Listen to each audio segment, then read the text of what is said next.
What is going on, Taylor? What's going on, Brandon? How are you doing? Doing good, man. Yet another week where it was supposed to go Tuesday, and we're sitting here on Wednesday doing it, man. Hey, It's kind of look, become a everybody that tradition. watches the show, everybody that We watches the like show, sleep. just We like sleep.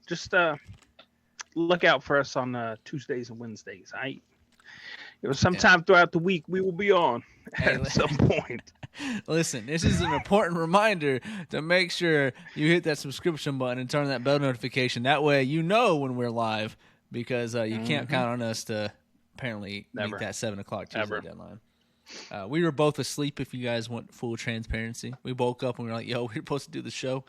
Completely forgot. So, Yeah, we were yeah. gone. But We were out. with that being said, watched a lot of the combine going on, and of course the big talk is Anthony Richardson and CJ Stroud and company. But before we get to them, let's talk about our winners and losers of the combine. Now, Taylor, I don't know if you want to go first. I don't know if you've comprised the list or if you want me to go first. Doesn't matter. I mean, I'm sure our winners are the same. Our losers are the same. Yeah. I can go ahead and start with my number one winner, if you'd like. Yeah. It sucks to say, but my number one winner would be Will Levis. I think his combine is definitely increasing his stock. The kid's got a cannon. As he puts it, cannon and mayonnaise. And some good hair. He had some good hair, I'm not going to lie. That man's hair was flowing like a golden river. I'm not going to lie. It was flowing. It was good. He actually impressed me. It was definitely surprising. I know a lot of people are probably going to say, no, we knew Will Levis was like this. We knew he had an arm. The only problem I have with Will Levis is while he has a cannon for an arm, it is not an accurate cannon. Yeah. That's the downfall. If they can reel that in, whoever drafts him, and they can, get him throwing dimes, then Will Levis might be a sneaky quarterback to pick up in the draft. Yeah. But I'm still not sold on him. But he did help his stock, so that would be like my number one winner. I agree there. I think here's the thing about that sucks for Will Levis is he went first. And in his group, he was the clear. It kind of helped him because in his group, he was the clear quarterback, in that throwing group. But he was going against, I think he had Hainer and Bagnett. Hainer. Hainer looked good. What? No, I'm saying ooh. Oh, yeah, okay, yeah. Hainer, I'm not saying ugh. Ooh. Yeah. Hainer definitely looked good. What is going on here? I don't know what's going on with my PC, dude. But yeah, Hainer looked good. And the only problem with Will Levis was his throwing to the left. That was kind of his main issue. And I think he looked pretty good throwing to the left at the combine. So he did answer some questions there. Decision making, maybe you can't could really say tell. You can't. Maybe you can say that. Maybe Kentucky didn't offer him enough help there. Who knows? I mean, possibly Kentucky could be at fault for some of his downside. I mean, if your coaching staff and everything is always going to be, a big player in the way that you play a game. That's just, I mean, you look at Trevor Lawrence. You have this year you have Doug Peterson, and Trevor Lawrence is playing like he's trying to win a national championship. But the season before that, you have the old Ohio, Florida great Urban Meyer, and hitting on 19-year-olds. Yeah. Trash, Yeah. So coaching does make a huge difference. But if you are that guy, you should be able to make those plays and show that you're that guy, regardless of who's your coach is. Yeah. But some players are dependent on the coach and are locked into what the coach gives them. So yeah, maybe that's Will Levis. I definitely moved Levis. I know I originally didn't have Levis in my top 5. He's moved up to number 5 in my top 5, for sure. Another winner to me, as much as I hate to say it, was Stetson Bennett. My man he Bennett, looks solid. He's on the shorter side. He's still 5'11". And then it kind of I was watching it with my father, and he could have ran faster than the 4.6 that he ran, the 4.65 that he ran. He kind of let up at the end, and it's like, to me, it's like, I know he knew he ran good. Like, he knew, he was like, oh, that's a solid run. But I don't want to see you pull up at the end. I know maybe risk of injury or whatever. To me, you're trying to win a job. You're not like a first-round lock, you know? I would have liked to see him. Maybe he could have got a 4.5. Does it increase his draft stock? Probably not. What really made me go, wow, Stetson, his questions was his arm strength.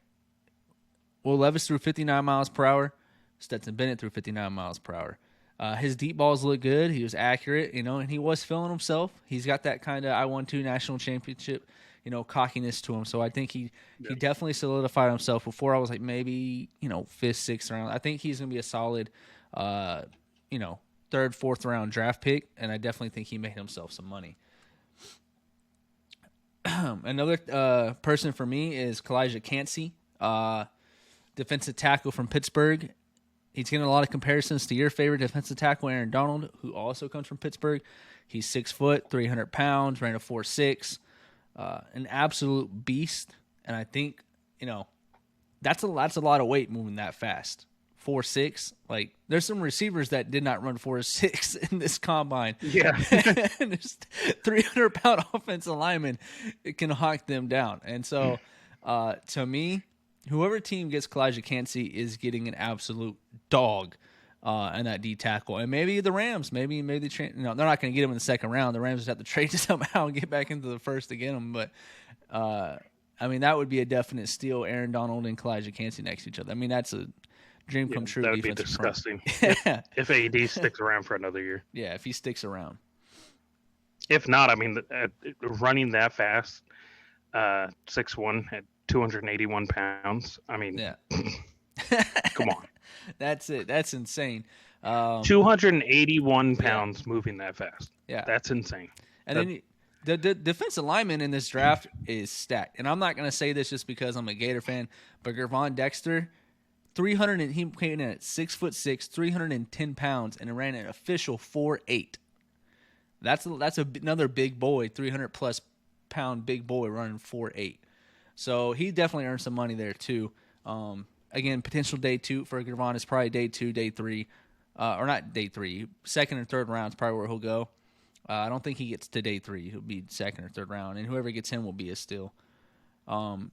And then we kind of did our wide receivers, talked wide receivers a little bit last episode, and we had Zay Flowers. We talked about, you know, maybe Jackson Smith-Njigba.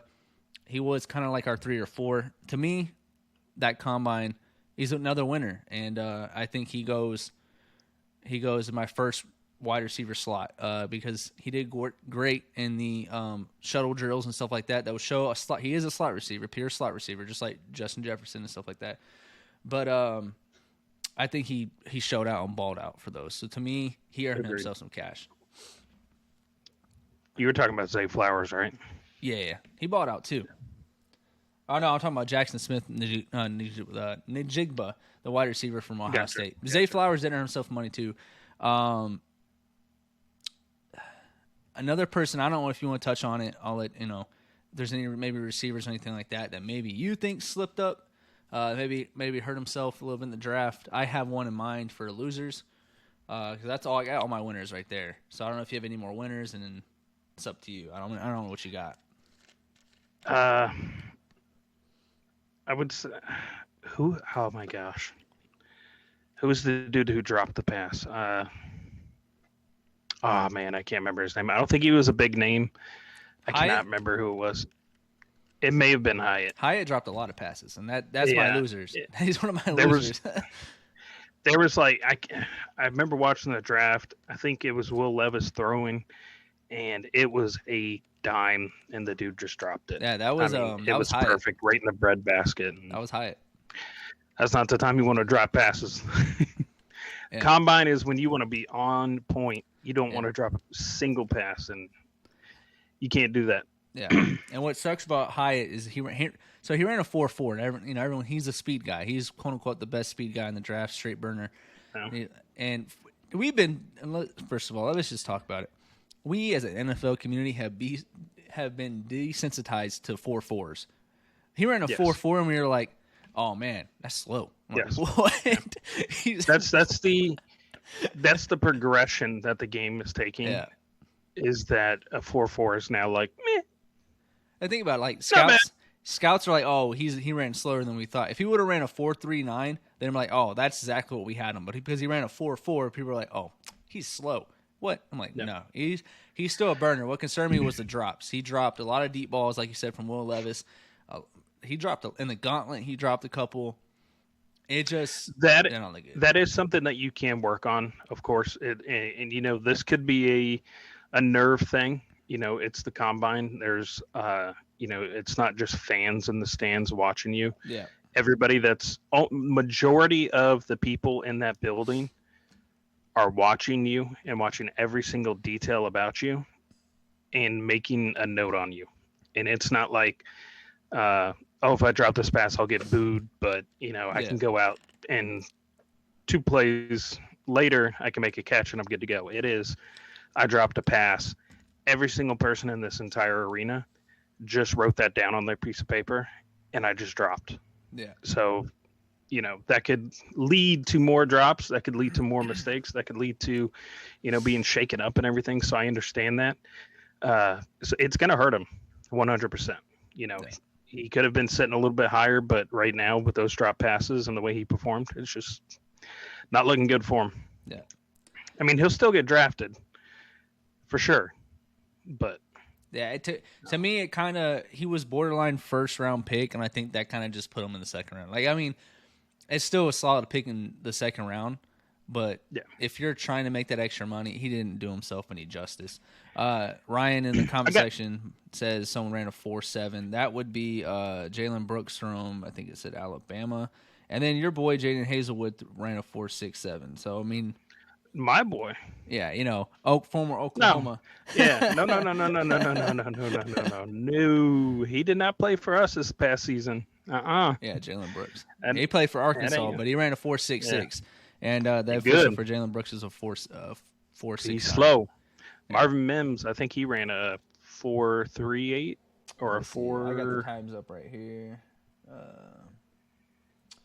Marvin, he was one of the top. He ran a 4.38. Yeah, 4.38.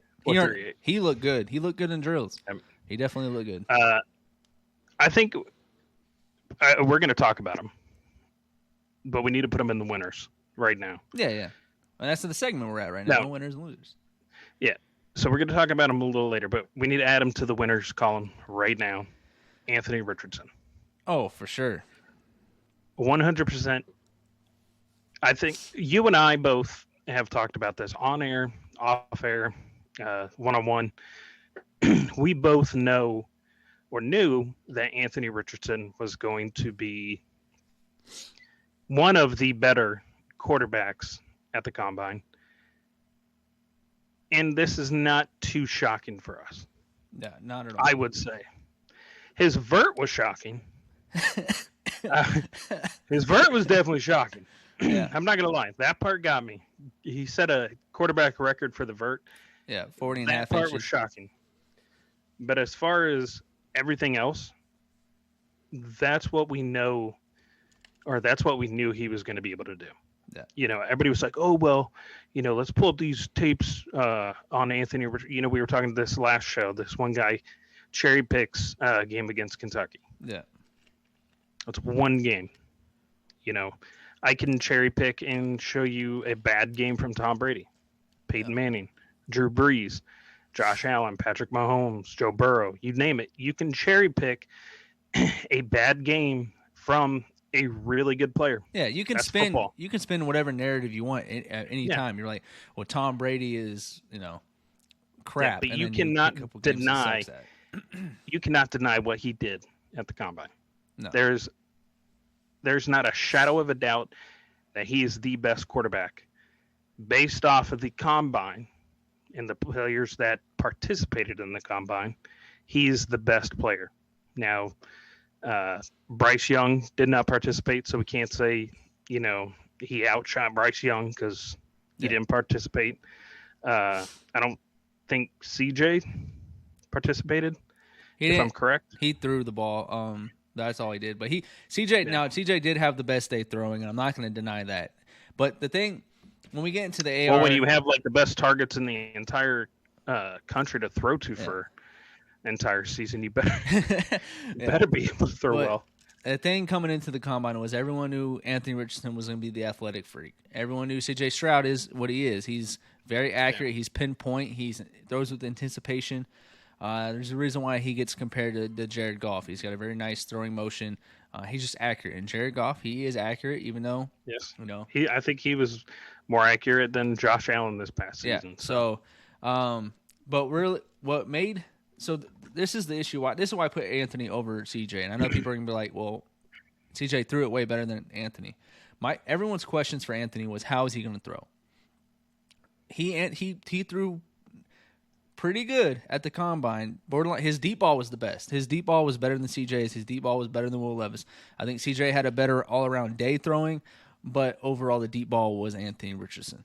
Now, the short to intermediate, obviously CJ killed that, and Anthony struggled throwing to the left a couple times when they were first getting warmed up. His first three throws are kind of, his first one was a little high. The other one, his second one was kind of behind the receiver, and then his third one was actually pretty on point. The rest of the day, he hit. So people's questions of can he throw accurately, I think he showed that. He's still learning. The big thing is Anthony has only got 13 games under his belt. So you can still mold him, and it's the physical tools, right? His attributes, any quarterback in this draft, he's got the highest ceiling. And I was talking about this with my dad. It was CJ, you know what you're getting with CJ. You're getting a good quarterback. You know what you're getting with Bryce Young. You're getting a short quarterback, but a good quarterback. Anthony can get molded into a great quarterback. And if Anthony's molded right, could be a top 10 quarterback in this league. And then if all else fails, because if you draft CJ Stroud and he sucks, guess what? You missed out.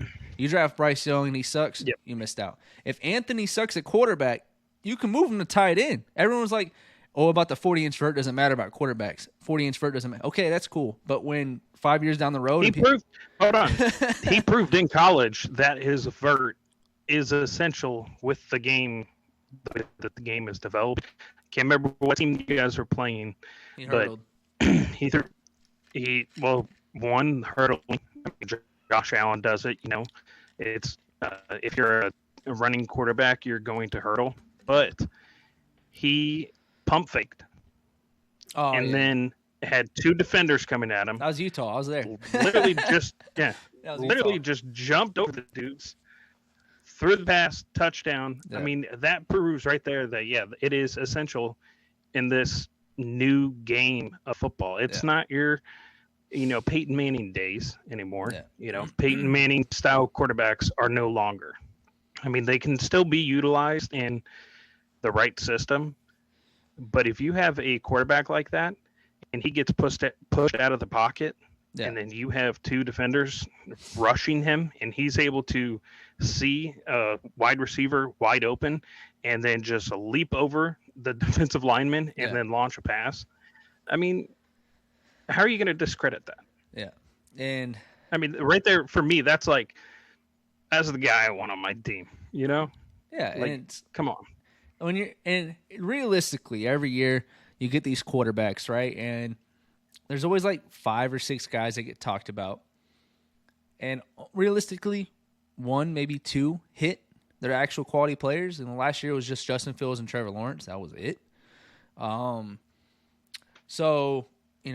Kenny Pickett, that was last year. So 2 years ago. We're still waiting on Kenny Pickett. And to be honest, that Kenny Pickett's the only one that, to me, shows like any promise.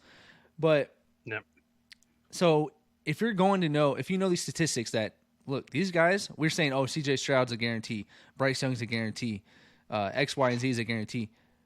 You don't know that because history proves that those guys, Carson Wentz was a quote-unquote guarantee. Jared Goff wasn't quote-unquote guarantee. Now, Jared Goff looked good with the Lions last year. He did. But he did struggle a couple years with the Rams. I know they got to a Super Bowl with the Rams, but there were some years that Jared Goff gave you a headache, just like Carson Wentz gave my Philadelphia Eagles a headache some years, and the Colts and the Commanders. So these guys that we call slam dunk are just not slam dunks. It's the same thing with Patrick Mahomes and his draft year, with how far he fell and who was taken above him. nobody above him at the quarterback position has outshined Patrick Mahomes. Yeah, who was Mitch Trubisky was in that draft It was class. it was Mitch Trubisky. It was he was a slam dunk. It was the Bears, and then right after the Bears, it was the Chiefs, and the Bears took Mitch over Patrick Mahomes. Yeah, that's how the draft goes. Yeah, that's how it's going. It's this past couple of drafts, Zach Wilson was everybody was like, oh, a top draft pick. The Jets are going to be solid. They got a nice young quarterback. He played well at BYU. I thought he was going to suck. So I might have been outlier. I'm not going to lie. Look, I'm not going to lie. I try and keep up with all the players I possibly can. Mm-hmm. I try and watch every single game I possibly can. When Zach Wilson was drafted, I had absolutely no idea who the kid was. Yeah. I watched his tape, was not convinced at all. He was one that he should have been selected. He was one that literally had a good pro day, and all of a sudden he was just like, "Oh, he's a first round pick." Like, what? Where was this kid all year? That's also another thing. That's another thing is the combine and the pro day. You can change your entire narrative. Oh, yeah. Everything about you can change. Like we'll bring up Max Duggan. Everybody said, "Whoo, Maxie boy." He's that a man sleeper. Took TCU straight to the national championship, right? Yeah. He was bad. He was bad. And I was saying, like, he always get like kind of like a Rudy effect, right? He's like kind of underdog.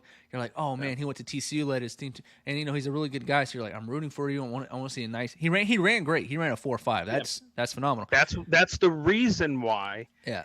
They got to the national championship. It was because of his legs. Because we compared him in an earlier episode, like, when we were dogging on TCU and saying, TCU's not it. They don't got it. They're not the ones, blah, blah, blah. They're like on that tightrope.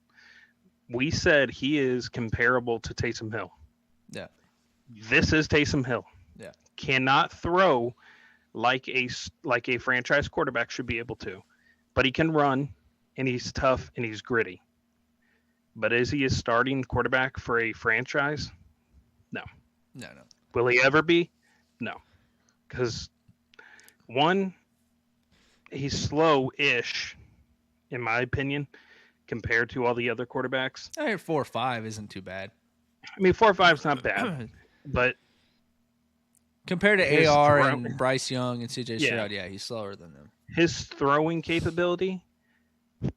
He's got a noodle, bro. I'm talking about like SpongeBob, he looks muscular. He's got like the pump. Yeah. But then when he actually time to throw, he's like, yeah, it was. It's like a North Korean missile. It was terrible. I mean, I had a comparison for him. He's going to be a journeyman. He's going to get picked up by a team. He's going undrafted. I can guarantee that. He'll get picked up by a team at some point. He'll be the backup quarterback. He'll play a few games. Win a Super Bowl. He'll get shifted around. He'll probably win a Super Bowl. I mean, players. I mean, you win a Super Bowl, you get paid, regardless of what position. Every player gets paid the same. So if you're sitting on the bench and you win a Super Bowl, that's still $160,000 added onto your salary. So I mean, it's not a bad job to have to be a journeyman. I mean, if I could be in the NFL and I could be like a offensive line journeyman or something like that, sign me up. Yeah. Give me that vet minimum or max or whatever. I don't care. Pay me $500,000. I'll practice every day. Yeah. But he's not it. Yeah. Definitely not it. I agree. And then another one that hurt, like a lot of Eagles fans are talking about DTR, the quarterback from UCLA. He ran like a 4.48 or something like that, 4.49. He, everyone knows he can run. He's very athletic, just like Anthony Richardson. More on the leaner side than Anthony. Obviously, Anthony's a freak, man. Anthony is an absolute freak. 6'4", 240, runs a 4.43. Like that is a unicorn. And I'll get back to Anthony here in a second. But with DTR too, and he's one of the kids, like I said, Max Duggan. I want to root for. And so when I watched him, I was like, he could be an Eagles backup. Let me watch him closely. I liked him at UCLA. And then he was another one that just could not throw all day. And maybe that's jitters. Maybe that's a little bit of jitters and stuff like that. And the wide receivers weren't helping their quarterbacks at the combine. There were cones out, and the receivers kept undercutting those cones, not running the right routes. And that annoyed me. I'm like, dude, you literally can see the cone. Go to the cone before you make your cut. You're making these quarterbacks look bad. But maybe that could be it. And again, we're pro days. Pro days gonna be very big for DTR and Max Duggan. Completely big. Another one that I thought was maybe a loser on that day. But going back to Anthony Richardson, we're just talking about these quarterbacks, and I told him, everyone says that they use the word unicorn, right? Kyle Pitts, unicorn of the tight end position, 1 of 1. Anthony Richardson, 101, and bigger boom or bust, right? So you walk up and you see this mythical creature, this unicorn. You're like, oh my God, I found a unicorn. And you walk up and you get closer, and it could be a unicorn, and you just made the biggest discovery on the planet Earth. And you found that gem that can make you millions of dollars. Or you walk up and you find a thoroughbred horse with a cone on its head. Yeah. And guess what? You still got a thoroughbred horse. So it might not be a unicorn, but you got a horse. So again, if Anthony straight from Saudi Arabia. Yeah, I mean, this is the one you put your, I'll put 2,000 on this horse right here. And so with Anthony, that's the upside, is you could get a unicorn, but at the very lowest you're getting a thoroughbred horse. Yes. Now he is still a little Mustang, so you do kind of rear that horse in a little bit and get those mechanics down. But if you get those mechanics down, that unicorn is going to take you over the rainbow. We're getting a little mythical over here at the booth. Studying some cryptozoology over here. But but Anthony, it's so hard not to like. One, he's a great guy. He's a volunteer fireman. He's sitting there crying about, just talking about his mom and how she shaped him and everything like that. Everyone in the towns of Gainesville loves him. So you're getting a good high character guy. He's got a cannon of an arm. His deep pass is great. Again, his short to intermediate, you do need to fix. He does make progressions, but he does need to speed up the clock. But that just comes with time. But to me, it's like Patrick Mahomes. Like, who in this draft Patrick Mahomes is the peak, right?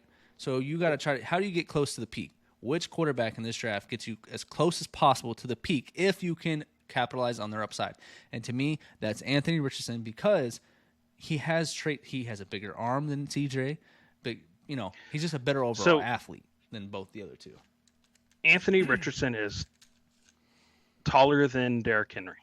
Mm-hmm. Derrick Henry is one of the tallest players at a skilled position. He is faster than almost every wide receiver on a current roster. He is he could throw the ball further than almost every quarterback on a roster right now. Outside of like 2 or 3. Yeah, he is that guy. I'm like, he's a dog. As an Oklahoma fan who's soon to be a rival of the Gators, which I'm looking forward to, because it's gonna be fun. That's gonna be fun. Even if we lose, I know we're probably gonna lose out in the like the first couple of years, but just to have that rivalry is gonna be fun. But you never want to root for your rivals. So as of right now, knowing that the Gators are going to be rivals, I'm a Gator hater. I got to be a Gator hater. But Anthony Richardson is that guy. Yeah. And that is unbiased from an Oklahoma Sooners fan. If you want a franchise quarterback that can boost a talented team or an untalented team that has a couple of missing pieces, that's where you start. Yeah. So the teams that I have in mind, I know we'll do a mock draft later after the combine and everything, what we've seen. My fit for him is 100% the Colts.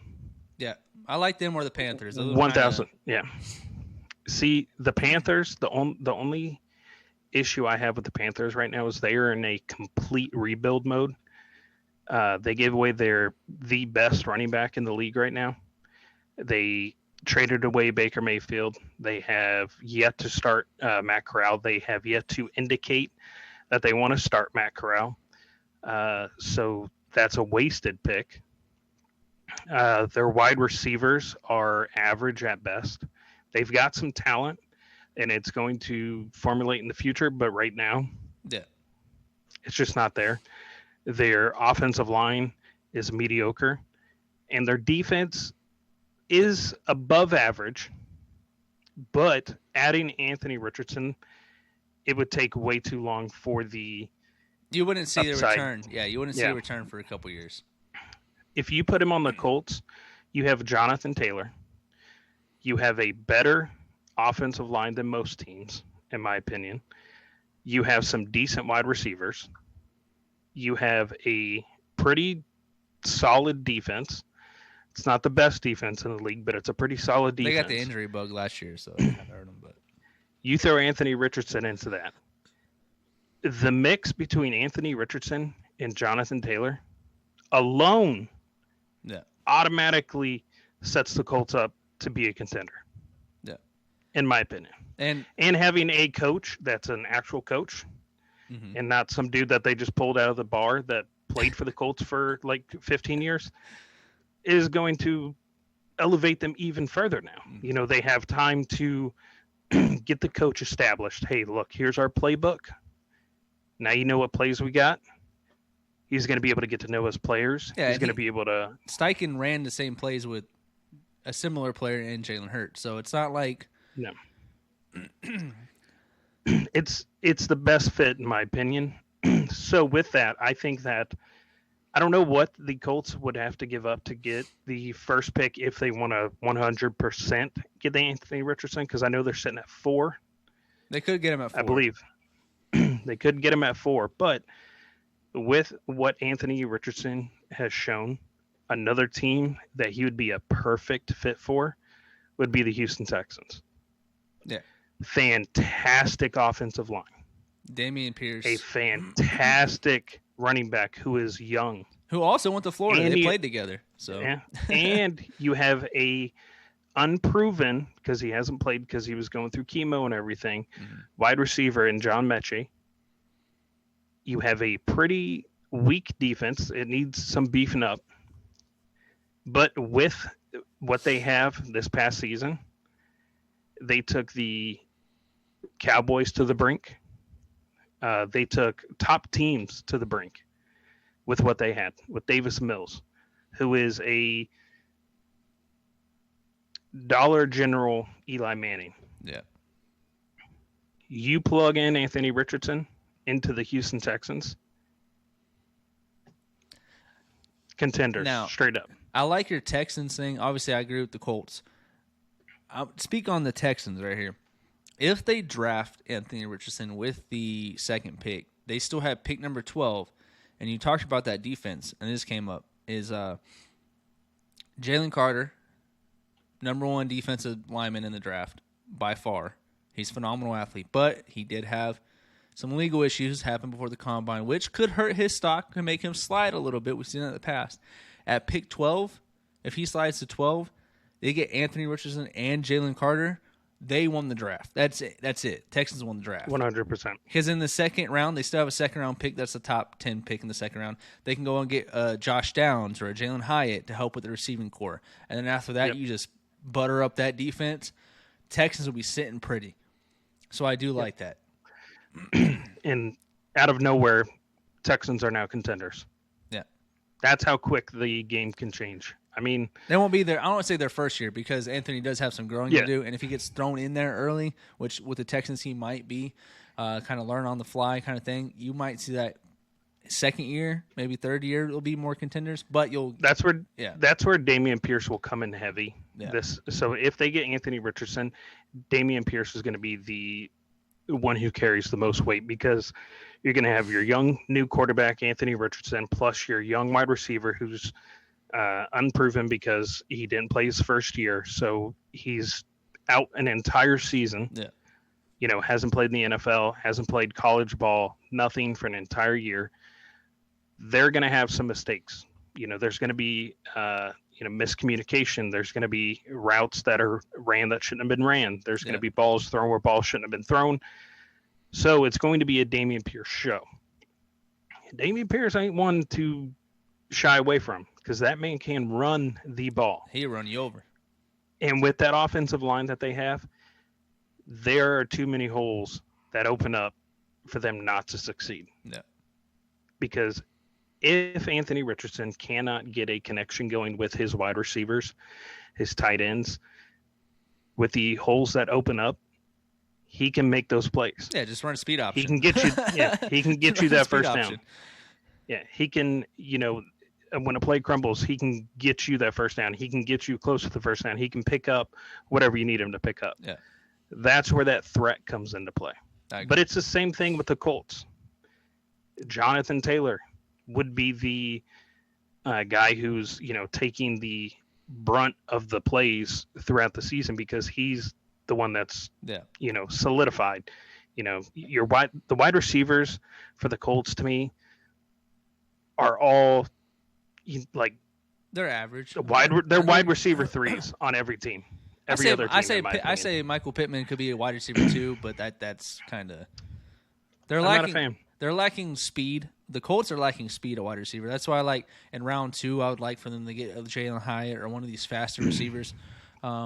Because they got a bunch of big guys, Michael Pittman, Alec Pierce. They got Jelani Woods at tight end and Wiley Cox. These are all tall, but they're slower guys.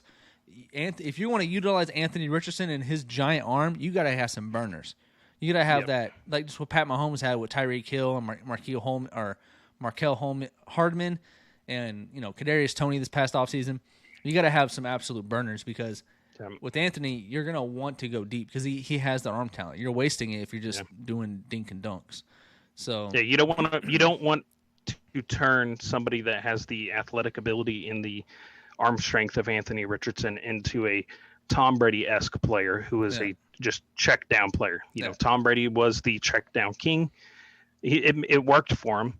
Yeah. But Tom Brady didn't have the speed. Tom Brady didn't have the athleticism. Tom Brady didn't have the, freak inside of him. Tom Brady was just a highly intelligent quarterback who knew how to win games. He was a high IQ player with zero athleticism. Anthony Richardson is a high IQ player with Cam Newton stature. Cam Jackson, as he put it. Yeah. I mean, the dude's a freak through and through. So, I mean, whoever gets him, wherever he lands, it's a steal. Yeah. I pray, and I hope the rumors that I heard are incorrect that the Seattle Seahawks are thinking about drafting a quarterback. And they are very interested in Anthony Richardson. That concerns me because you just signed Geno Smith to a 3-year, $110 million deal. Mm-hmm. I believe it's 110. And it was like, I think 55 guaranteed, something absurd. That's a lot of money. Geno played.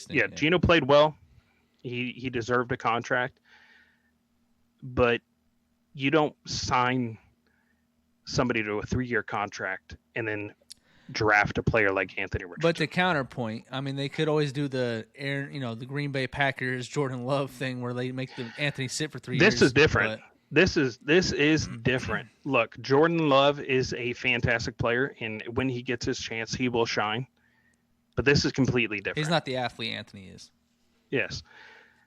If the Seahawks are going to draft someone, so I know the Seahawks want somebody to learn from Geno. They want somebody to, get some, experience in the NFL behind a quarterback. Yeah. Every team likes that. We have a vet QB. We want a young rookie quarterback to learn from them. Wait till next draft. Caleb Williams is there. Drake May.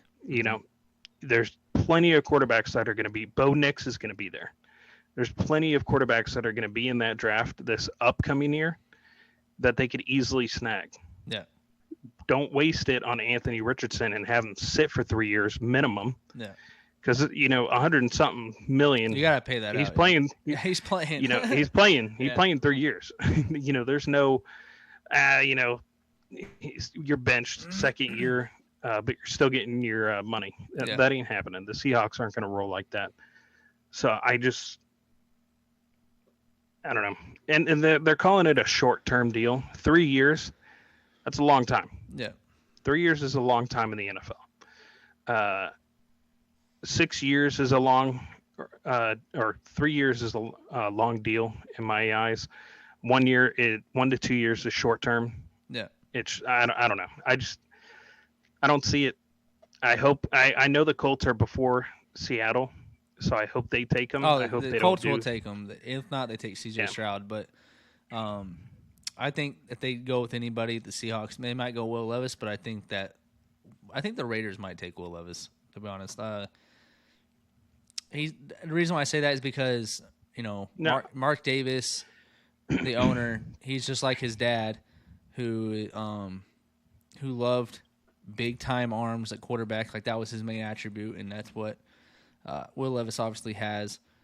And I don't know. I can see him going to the Raiders, but So the Raiders are on the brink of rebuild.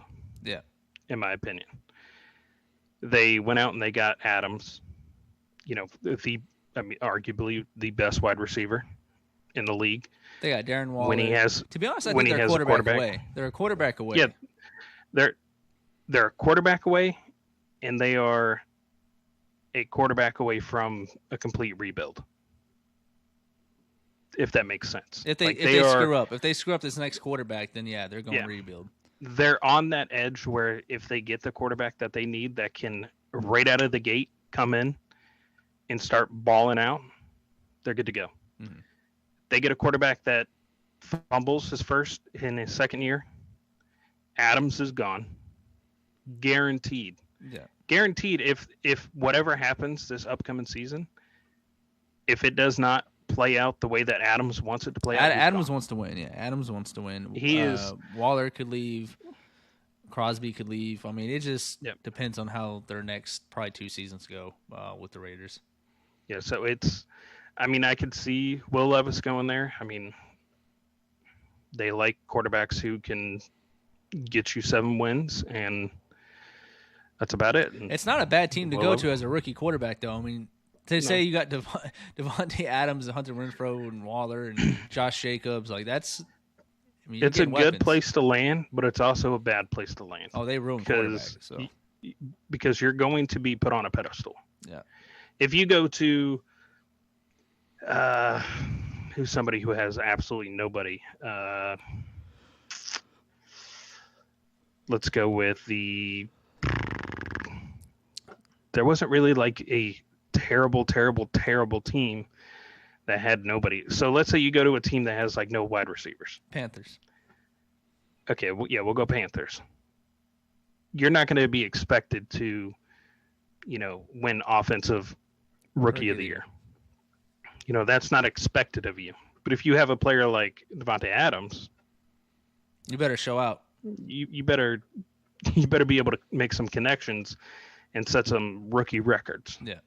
So that's the downside of that. And I know that Will Levis even came out and said that he's, capable of taking a team to a championship in his first year or something like that. Something wild. Has ever been done rookie going to the Super Bowl? I don't think so. I think Big Ben was a second year quarterback, I believe. Yeah. But that's the only one that comes to mind.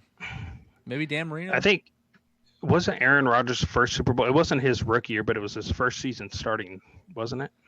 No, might have been. I don't know. I don't have. I don't think so. But I don't think so. Brock Purdy almost got there, but yeah. Anyways, that's my take on them. Yeah. And then to move on from Anthony Richardson, obviously we can talk about Anthony all day and the quarterbacks. Again, C.J. Stroud had a great day. Another winner for me is Nolan Smith. 4.39 defensive end. Like, that's moving. And to me, he was always a first-round pick, but it was kind of later, like pick 20-ish. I think he might have earned himself 10 to 15 range money. And, I mean, he was an absolute dog at Georgia. Injury bug kind of got him a couple times, and that's why he potentially slided in the draft. But then he shows up, and he runs a 4.39. That man definitely earned some money.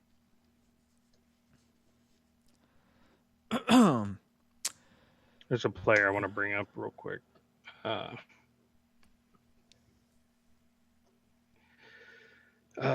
What's his name? What position?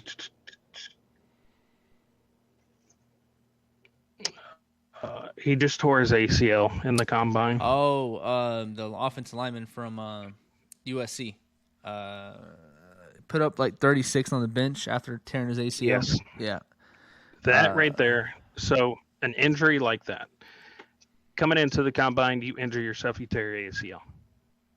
Every single person watching when that happened and when that story broke, everybody was like, man, you were on the biggest stage to snag a contract. Andrew Voorhees. Biggest stage to come out, show off, get a contract, get drafted, what have you.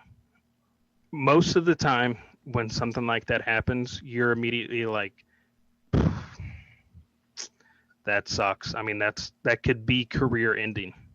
That is, no team wants a guy that just tore his ACL. That's fresh. But if I am a GM and a guy tore his ACL yesterday, and then he waddles in to the bench press on crutches with his leg all up in a throws up 36 sleeve. Yeah, throws up 36. I think that's the most for this combine. Mm-hmm. Throws up 36. That right there boosted him back up for me. It's just that's hard. a guy that's like, hard. Hey, I don't care what I've got going on. I'm here. What do you need from me? You got it from me. If I'm able to do something, I'm doing something. That right there boosted his stock back up. Hopefully he still gets drafted high. Yeah. I know the ACL's like an iffy touching point, but it's 2023. ACL tears really don't end careers like they used to. No, they don't.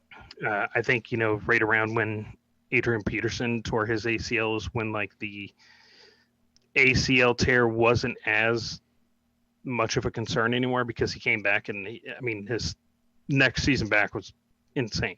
Mm-hmm. So, unless you're Odell Beckham and that thing's like a piece of twine. Yeah. But I agree.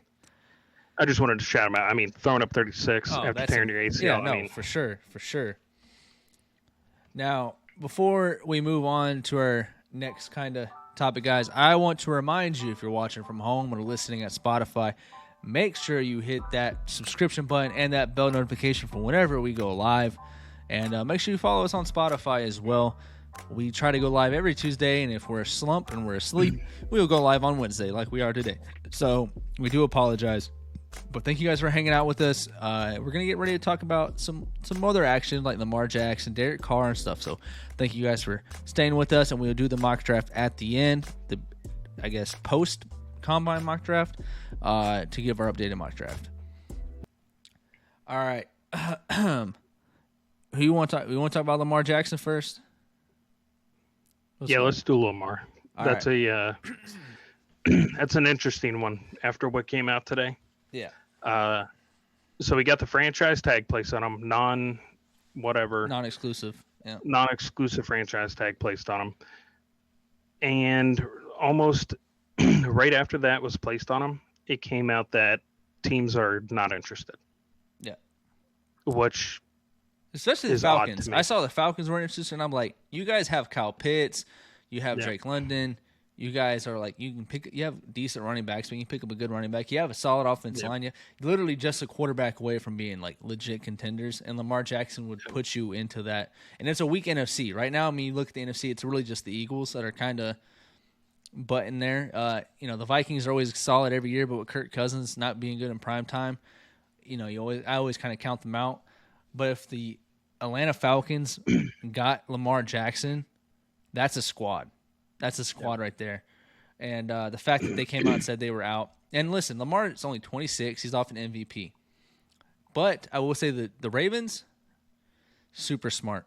for doing this. And someone broke this down for me on TikTok. I was actually watching before the show, and I kind of swayed my opinion, kind of changed it. And the reason why I say the Ravens are smart for doing this is you're like, oh, they're dumb because they got, they should pay their top quarterback. Because it's non-exclusive, they get to match whatever. Yeah, they're going to see what he's worth. Yeah. And so before they might overpay for him, other teams will say, hey, we'll give you $100,000 and say he wanted $200,000. Be like, all right, Ravens will match that. So they still get Lamar and have to pay him $100,000. If they lose Lamar, if they decide, hey, that's too much for our asking price, they get 2 first-round picks. Yeah. So logistically, they can underpay Lamar, still have Lamar, or they can get 2 first-round picks. Either way, it's a win-win for them. Absolutely. As far as Lamar, this is a loss for Lamar because if the market, and right now the market, for whatever reason, and I don't agree with the market, and you might say that this is kind of in cahoots or whatever, but it hurts Lamar because his pockets are going to get hurt. And I get it. A lot of teams don't. They saw Deshaun Watson where he was getting, $234 million or whatever it was guaranteed and like a fully guaranteed contract. And the NFL teams are afraid of that. They're trying to, who's got the bigger set of kahunas here, the players or the owners, and they're trying to stronghold the players into saying, hey, you want guarantee, we're not giving you that. You either get paid or get lost. And that's kind of what's going on with Lamar Jackson's situation. I hate that for Lamar. He's 26, MVP. He's a great quarterback in this league, top 10. So I don't. Why does no one want Lamar? Is he hurt worse than we think? No, I think it's just the financial aspect of things. Is no one. Lamar is at this point in his career, he is mentally thinking that he is the player that should be the highest paid quarterback. He thinks he is that talented that, you give me the right pieces, you pay me the right amount of money, I'll get you a championship. Yeah. That's where he's at. And I think a lot of teams are afraid to dump that kind of money into a player and then not get the return on investment. Like the Browns are not going to get a return on investment. That's just a fact. They dumped an absurd amount of money into a player who was out for a year. He was a good player. I'm not going to say he's bad or anything, but when he came back, he looked terrible. The amount of money just it did not add up. So a lot of these teams that are saying like, we're not going to even try and pursue him, don't have the money or just don't want to spend that amount of money on a quarterback and then get nothing out of it. Yeah. I think that's why. But Lamar's a good player. He is a top 10 quarterback. I don't think his injury was that bad. I think he sat out the last game because, I want to be 100% in this upcoming season. Make sure he gets that money. Yeah. So whenever they're like, all right, time to talk contract. Well, I'm perfectly healthy. Mm-hmm. There's nothing wrong with me. I'm good to go. So that's what I think it is, financial aspect of things. Hopefully he gets his money because he deserves it. I mean, the Ravens have given him nothing ever since he was drafted. No receivers. I mean, it's the only receiver they had was Brown, and then they shipped him off to the Cardinals. And Bateman showed promise, but other than that, Bateman had a good year for sure, but he dropped some passes that he shouldn't have. Fumbled too. He wasn't elite. He wasn't elite. Yeah. Lamar had to do everything. Lamar had to do what Justin Fields is doing right now, which is put the team on his back. And he did that. And unfortunately, he did have the injury bug that kind of hurt him. But I used to your point, what did the Ravens do to give him weapons? And Rashad Bateman took offense, and a couple Ravens players took offense to people saying that, like, hey, Lamar. But it's true. Like, Rashad Bateman, you were a solid rookie, but you have yet to put up, these godlike Hall of Fame numbers that you. Yeah. So until you do that, people are going to say, "Hey, he had nobody." He's really the only person I could think of last year that really helped Lamar when he was on the field. They have an old offensive line is terrible too. Yeah, so Lamar was really doing it all himself. Now, someone said are the owners trying to tank the price of the? They could be. They could be trying to tank the price of Yes, the quarterback. absolutely. Because if you pay Lamar, 100%. if you pay Lamar X, Y, and Z, what are you gonna have to pay a Jalen Hurts who made it to the big game? Who are you gonna have to pay Joe Burrow, the Josh Allens, the Pat Mahomes, who these are quarterbacks that you have higher than Lamar Jackson. What are you gonna have to pay them? So the thing is, it's like they could be trying to tank the market because hey, Well, 100%. Because if you look statistically, it's gone up every single season. It just keeps going and going and going and going, and these teams can't keep up with that. We got to pay $200 million like within 2 seasons. It's $200 million for 4 years for a quarterback, and then we have nobody else. We put everything into a quarterback because the quarterback is that position you have to pay now. So tanking that quarterback position financially, I mean, it sucks, but it's smart for GMs and teams because then quarterbacks will be able to be put onto a roster at a reasonable price rather than, having to pay them, $240 million for X amount of years and all this crazy stuff. Yeah. So I could see that. I know there's some people who make the narrative that it's about race or whatever the case may be. Or I don't think it's about race. I think it's simply they're trying to tank the market. It's definitely not about race because Deshaun Watson has one of the largest contracts in the NFL. Patrick Mahomes has one of the largest contracts in the NFL. Jalen Hurts is getting ready to get paid. Jalen Hurts is about to get. If you want to see what the new QB market's going to be, it's gonna be Hurts. Wait until that contract with Hurts comes out.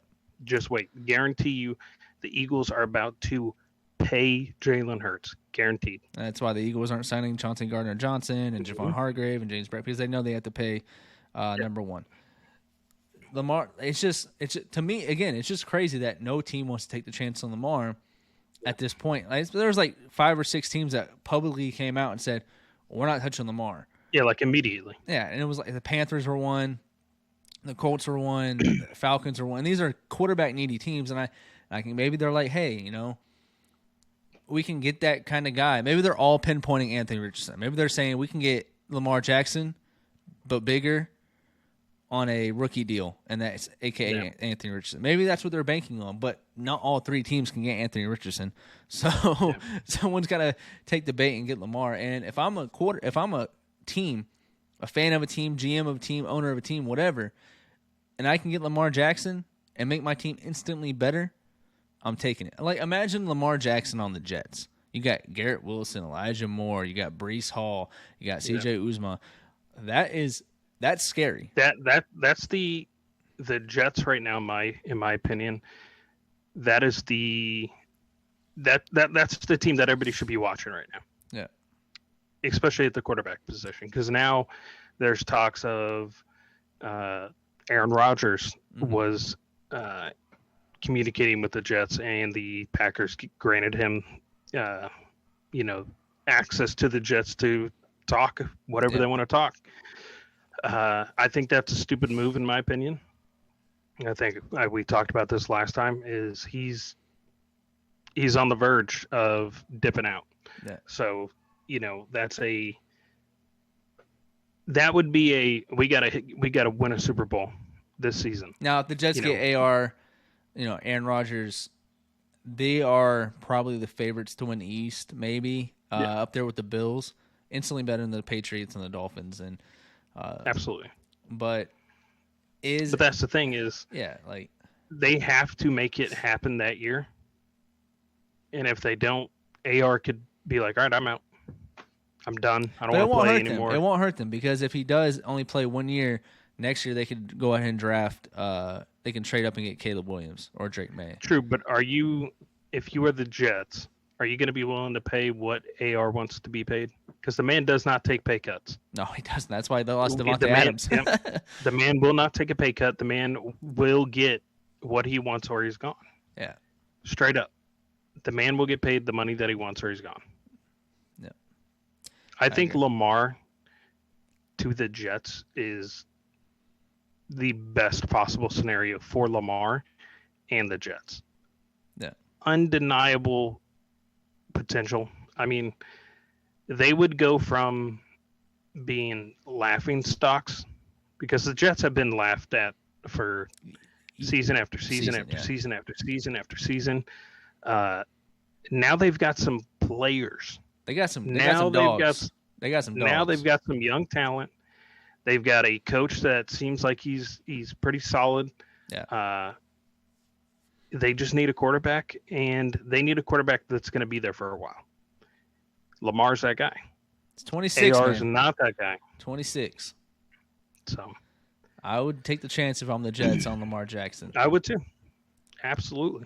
Now, at this point, now you have to give up the Ravens kind of screwed Lamar because they did smart on their part. But now if any team tries to trade for him, they have to give up 2 first. And you have, as a team, you have to listen, 2 first-round picks, that's 2 potential starters right there that you have to, I'm giving up for Lamar. So you have to be all in on Lamar, no matter what team you are, because you're giving up 2 first.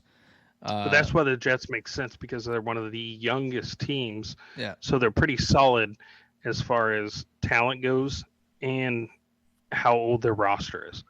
So they could go to, they could give up 2 first-round picks and still be okay. Yeah. And then in 2 or 3 years, however long, be good to go. They don't have to worry about, oh, man, we need a running back this upcoming season. Yeah.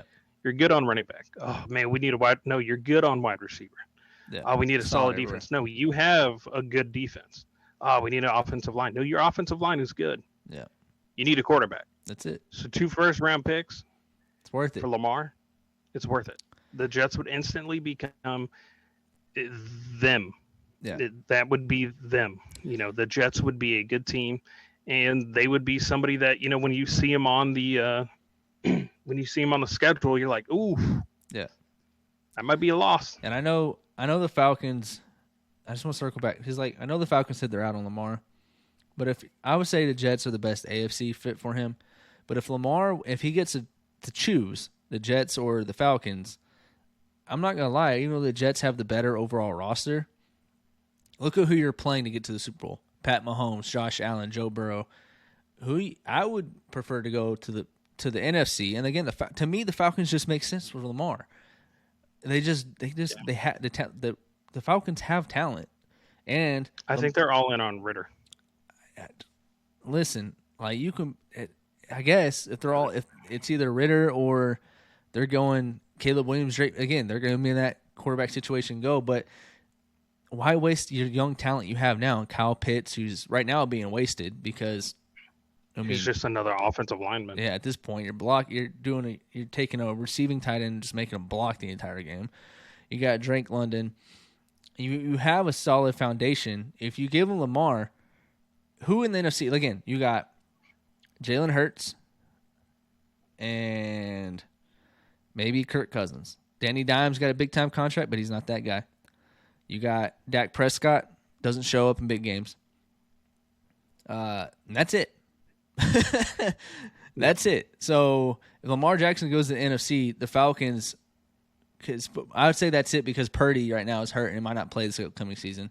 And, the 49ers are sitting there with Trey Lance, and I don't really believe in Trey Lance. But now imagine Lamar Jackson goes to the 49ers. Imagine, guys, I just want to throw that out there. That would be nasty. I can't see that. I can't see it because they're paying all these players. But Lamar Jackson, CMC, that's a Madden team. Debo, Brent Ayuk, they got George Kittle. That is a Madden team. But again, the 100%. Falcons, could. Now, the only reason why I say the 49ers is because they're willing to give up the 2 first and give him that money for whatever time, and people are willing to take pay cut. The 49ers are in a win-now situation to where they're a quarterback away from winning the big game. Lamar could help put him over that hump, especially with Purdy being hurt, and Trey Lance, maybe you're not bought in, and it seems like the 49ers GMs aren't bought in on Trey Lance, and Jimmy G's out the door. So if you're in a win-now situation, Lamar would take that 49ers team over the top. Yep. And so I'm willing to give up. If I'm trying to win a Super Bowl now and I have a win now, George Kittle's not getting younger. Debo's not getting younger. CMC's not getting any younger. You have a little bit older team, but you have a great team. You pair them with a younger, great quarterback that you can get for maybe 2-3 years. You're going to win a Super Bowl within those things. That'd be legit. But yeah, Agreed. I just don't understand why everyone's out on Lamar. Because if I'm a GM, I'm all in. I'll take if I'm going to win, especially if I'm going to win now. Now, if I'm in a rebuild mode, I'm not taking the chance. It's stupid to take the chance. You're wasting his career. It's wasted years. It's wasted years. But if I'm in a win now situation like the 49ers, potentially the Falcons, you said the Jets, they have that win now formula there. They have the team. These three teams, to me, and the more we talk about it, just makes sense because they are in a win now situation. They're just a quarterback away. So I think the Jets, the Jets get Lamar. However long that contract is, let's say 4 years. Mm-hmm. For the next 4 years, the Jets are contenders. Yeah. In my opinion. With the team that they have right now, the next 4 years, contenders every single year. Yeah. 100%. I agree. But I'd like to move on to Derek Carr. Yeah, I was going to say, all right, so about getting ready to move on to this Derek Carr situation. Did the Jets get better? Or the Jets? Did the Saints get better? They did get better because they had Winston, who was sitting on the bench. Wasted. Wait, he's way better than Dolan. I don't know what they're doing with Winston. And then they had Dalton starting. So, yes, they got better. Derek Carr is not a terrible quarterback. He's not the best quarterback by any means, but he's a solid quarterback. I think he got overpaid, in my opinion, because based off of what I'm seeing from the Saints, he's going to be a bridge quarterback because they are soon to be in a full rebuild mode because they're going to have no wide receivers. Michael Thomas is hurt again. Alvin Kamara is in legal trouble, and I'm talking about felony legal trouble, could be out for a couple years, which is his career is done at that point. Yeah. They have Marquez Callaway. Offensive line. Offensive line is Their defense is pretty solid, but Cam Jordan's getting old. Years, So the defense is going to start fading away. I think it's a good fit for him personally. But as far as a franchise, I think they made a mistake by signing him and giving him the amount of money that they gave him. Maybe there's something that they know that we don't know. The other thing is when the Saints played the Raiders, the Saints absolutely destroyed Derek Carr. Yeah. They made Derek Carr look like Zach Wilson in his worst game. They tore him apart. So I'm trying to figure out what they saw in Derek Carr during those games that made them say, that's our guy. Yeah, that's our guy right there. So I'm confused on that one. 100%. With me, the Saints, the reason why I asked did the Saints get better? I don't think they're personally there. I think they stayed the same. The reason why I say that, Ryan says Olave. They do have Chris Olave, solid. But other than that, they really don't have anybody. And you saw with Derek Carr. Derek Carr is not the quarterback that's going to elevate his players around him. We saw that. Yeah. He had Devontae Adams, Hunter Renfrow, who's a top 5 slot corner. They had Darren Waller's top 5 tight end. He had all these weapons. Josh Jacobs, top 5 running back. All these weapons, and the Raiders did nothing. Now he's going to the Saints, where he doesn't have a top defense. He doesn't have a top tight end. He has Chris Olave, who is a great receiver. He's not Devontae Adams. I hate to break that to any Saints fans out there. He's not Devontae Adams, at least at this point in his career. Again, Alvin Kamara might be in the slammer soon, and Michael Thomas, a.k.a. Slant God, he can't even get on the field. So is he a better quarterback than what they have on the roster? Yes. Did the Saints get better? No. Because it's not like a Pat Mahomes who's going to take the no talent that he has around him and elevate him. It's not like the Joe Burrow. No talent. He's got Olave. But that's... No, I'm talking about, you just said Patrick Mahomes is going to take the no talent around him? What? Well, okay. They lost Tyreek Hill. He has Travis Kelce and Kadarius Toney, but that's really it. But I'm talking about as far as everyone thought without Tyreek Hill, that Pat Mahomes could take a step back. Now, I think Travis Kelce is more of an important piece to Pat Mahomes than Tyreek Hill was, but nonetheless, Pat Mahomes didn't really lose a beat when they lost Tyree. That's what I meant. Now, Gotcha. Pat Mahomes made McCole Hardman some money, right? Hardman's leaving the Chiefs before, but then I was like, maybe he's going to be a third-string wide receiver somewhere, third. But now he's maybe wide receiver too, looking at some teams. So that's what I meant as far as elevating talent around him. Derek Carr does not do that. You get what Derek Carr, you get what Derek Carr. And the fact that it scares me when you have Devontae Adams, Hunter Renfrow, Darren Waller, Josh Jacobs, and your Raiders don't do anything. Could this been another situation where we say that the coaching staff is the at issue. fault? I will agree there because Josh McDaniels, he is a horrible head coach. He was sucked with the Broncos, offensive mastermind with the quote unquote Patriots, but it's not hard to be a mastermind when you got Tom Brady at quarterback. Nope. And so now I do agree. The only problem with the Raiders is they overpaid for Josh McDaniels and they kind of locked in with Josh for a couple years. So I do agree. Maybe it could be a coaching thing in Derek Carr, new scenery.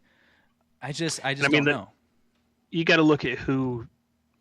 So I don't want to defend Derek Carr too much because a lot of the failures are on his shoulders, but a lot of them aren't. I mean, you have to look at the past 3 years of their number one draft picks. In jail or not even on a roster anymore. Yeah, that's stereotypical Raiders draft pick. His most recent coaches absolutely terrible.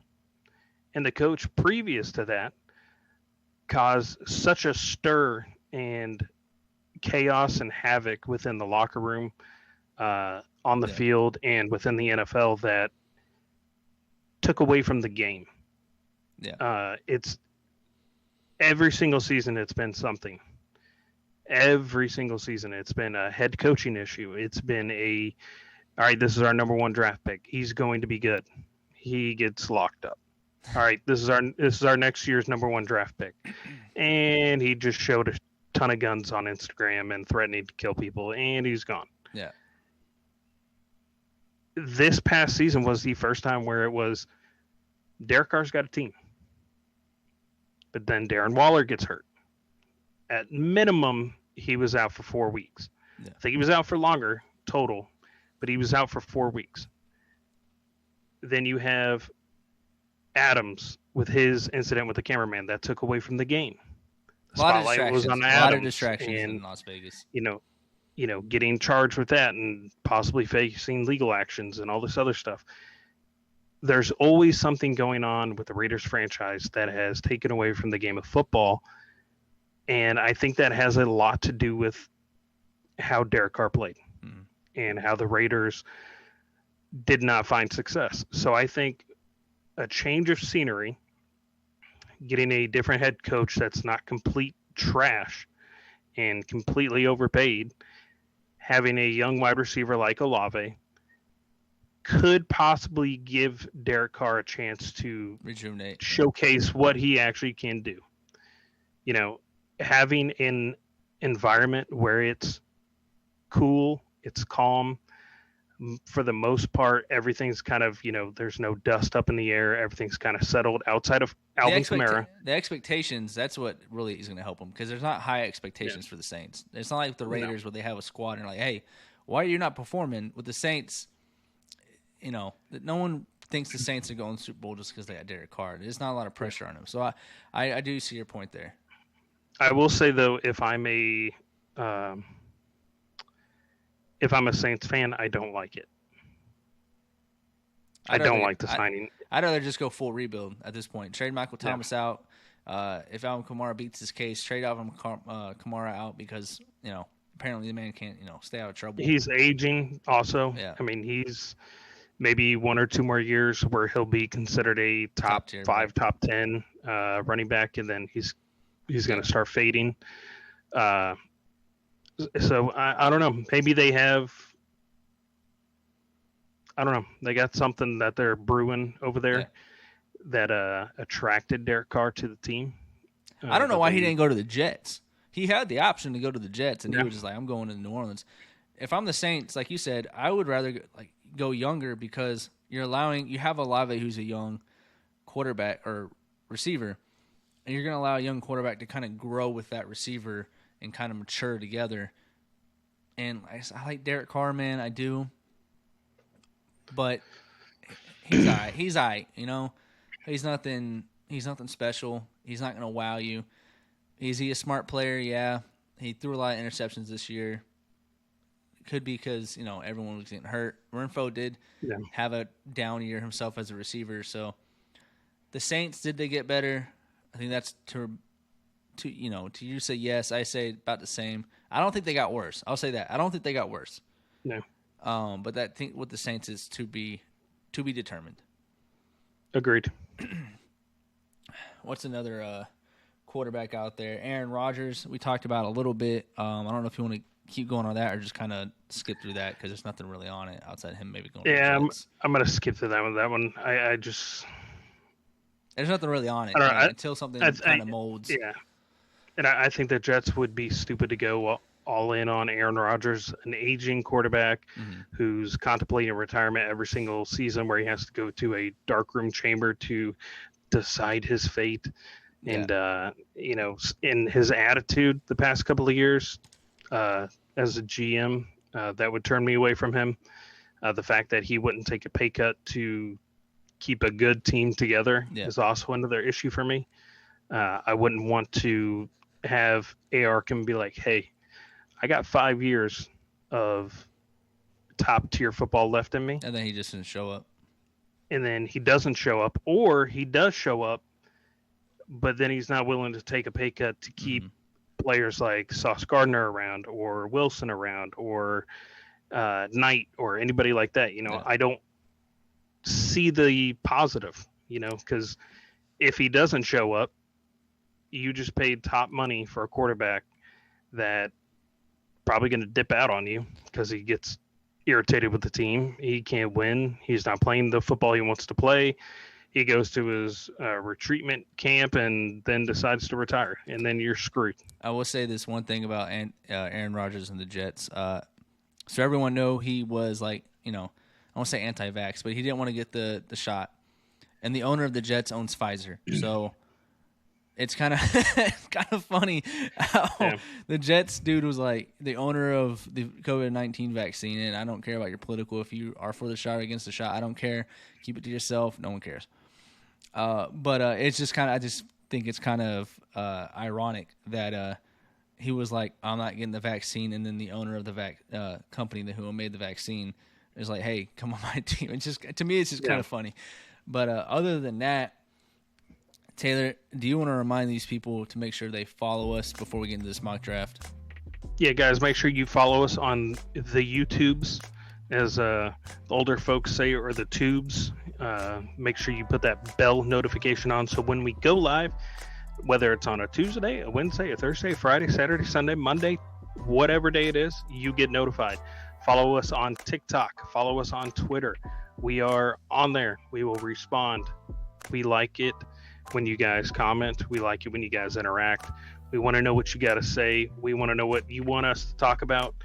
Everything you got going on out there that you want us to talk about, let us know. We'll throw it into the show. But make sure you follow us on Spotify as well. So when you're on the road and you want to hear us with our terrible takes or our great takes, you can sit there and listen and come up with some stuff that you want to talk to us about on our next show.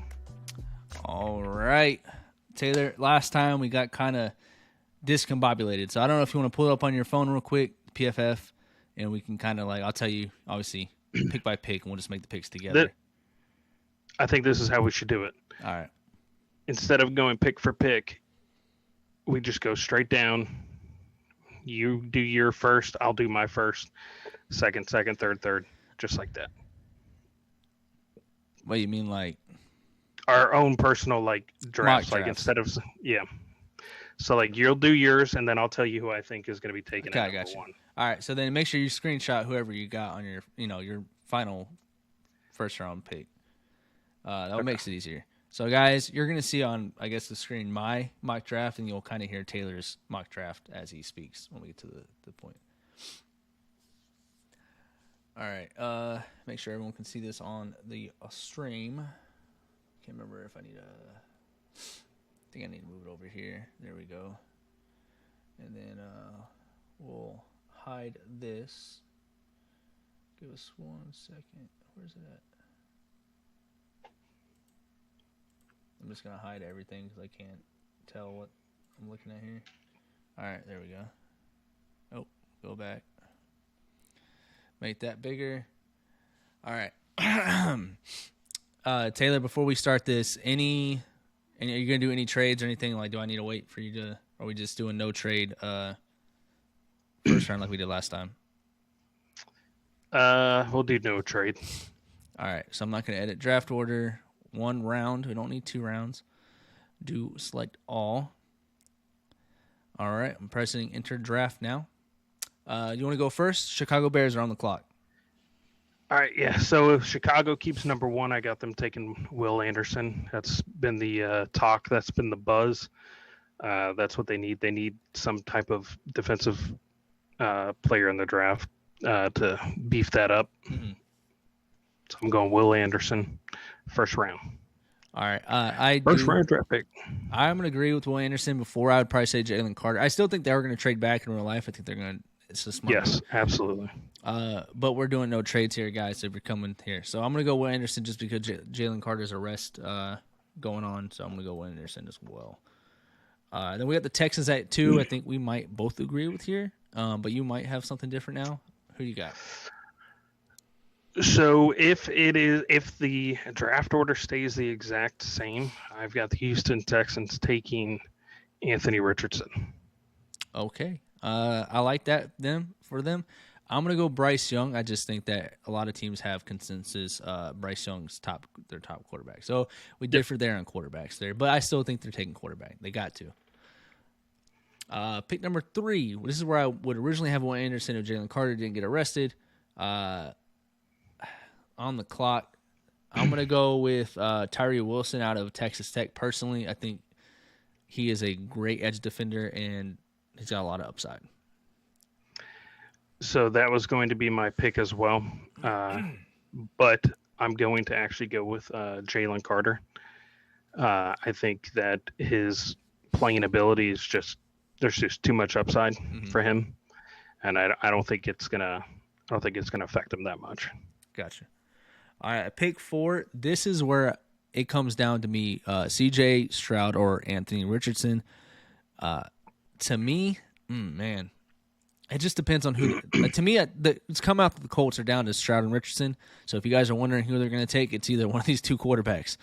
It just depends on who they value more. I like Richardson here simply because of what he can do with Jonathan Taylor. So I'm going to take Anthony Richardson at 4. All right. Well, I got Anthony Richardson off the board already, so I'm going with Bryce Young to the Indianapolis Colts. All right. Like that pick. Now, with the Seattle Seahawks, they need guard, center, D lineman. They kind of need a little bit of everything. Man. This is Jalen Carter is still on my board, and that is very enticing. But I think I'm going to go with, again, legal trouble. I'm going to go with, and we talked about him. He's a winner of the combine for me. Kalijah Cansey out of Pittsburgh. They need the defensive lineman, and 4'6", 40, almost 300 pounds. You can't pass up on that. So I'm going to go Cansey. All right, I got, based off of the rumor mill, they're still looking to add a quarterback to their roster. Mm-hmm. And I think they would be stupid not to go ahead and take C.J. Stroud if he's still on the board here. All right. Which he is on mine. He's on mine as well. All right. It's a good pick. It's a good pick, especially with Geno. Maybe his 1 year was a fluke and they need a quarterback to step in. Could be it. I have the Lions. To me, they need a corner. I think we both got this one. I'm going Christian Gonzalez just because that's who I got. Yeah, I think I like Witherspoon, but Christian Gonzalez ran a great 40 and I just think he kind of solidified himself as a top corner in this draft. All right. I'm going the same, by the way. All right. With the Raiders on the clock, again, they need a quarterback at this point. I could see I have Stroud still sitting there, so I'm thinking the Raiders will take Stroud, but I think, again, they could take Levis. They love the big arms. So who do you got him taking? I got him taking Stroud. All right. I got Will Levis going to the Las Vegas Raiders. All right. Colts Mania, why do I have AR going to the Colts? Because the Colts are down to Anthony Richardson and Stroud per reports, and I'm just going upside here. He runs a 4.43, and I'm not a Raiders fan. I am not. CJ Stroud, he's very accurate, and I like CJ Stroud, but I'm just going off kind of the upside and everything like that. Again, the Zach Wilson kind of thing. He had a big pro day, big combine. Going for upside here. Then we have the Panthers at 9. The Falcons at 8. Sorry, skipped the person. Lucas Van Ness. You're going Lucas Van Ness. I like that. I think this is where I'm going to put Jalen. I think this will in his slide for me personally. If you're taking Van Ness is a dominant edge defender, though, out of Iowa. And then we have 9 with the Panthers. Tyree Wilson for me. With the Panthers, I'm going to give them Will Levis here. I think that Frank Reich is a quarterback guru. They need a quarterback. I still have Will Levis on the board, so I'm going Panthers there.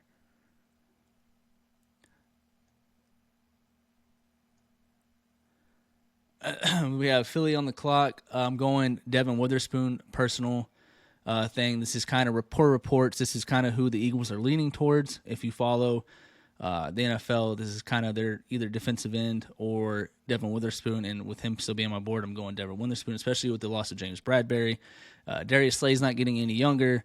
They now, per history of the Eagles, they don't necessarily draft a quarterback corner in the first round. They haven't done that since Lito Shepherd. But I'm going to go with Devin Witherspoon here. I'm in concurrence with you there.